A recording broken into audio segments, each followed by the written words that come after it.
There are a couple of terms you need to master to feel confident in your color skills. Shades, tints, and tones are definitely one of them. Understanding how shades, tints, and tones work can help you create visually appealing and effective designs. Let's go through each one. First, we're going to discuss shades, which are variations of a color created by adding black to it. By adding black to a color, we make it darker and more muted. The more black you add, the darker the shade becomes. Shades are often described using terms like light, medium, or dark, which are relative to each other. Adding black to a color reduces its brightness and saturation. Hue remains unchanged, but the colorfulness is reduced. In UI design, shades are a powerful tool that can be used to create depth, contrast, and even texture. For example, using a range of light and dark shades of the same hue can create a harmonious and cohesive design.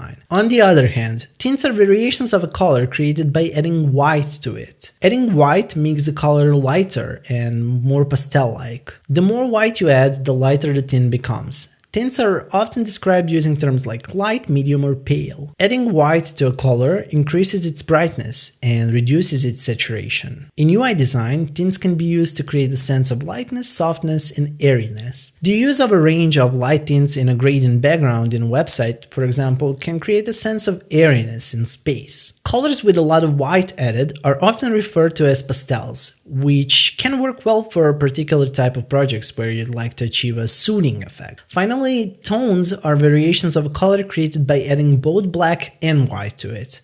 A tone of color is therefore produced by either mixing a color with gray or by both tinting and shading at the same time. The result is a more muted and duller color. It's always less saturated than the original. The more black you add, the darker the tone becomes, while the more white you add, the lighter the tone becomes. Hue remains unchanged, but the colorfulness is reduced. In conclusion, tones, shades, and tints are all critical aspects of color that can be used to create depth, contrast, texture, and complexity in your UI design. By understanding how these properties work and using them deliberately, we can achieve desired goals of our UI designs. If you're talking to a non-designer, it's completely okay to use any of the three terms to explain the difference between two colors. You also shouldn't correct your clients if they use shade for something that has more white in it and not black, for example. If you're talking to other designers, it is recommended to use the terms correctly. I hope this short lesson helped you understand all three terms and how we use them as designers.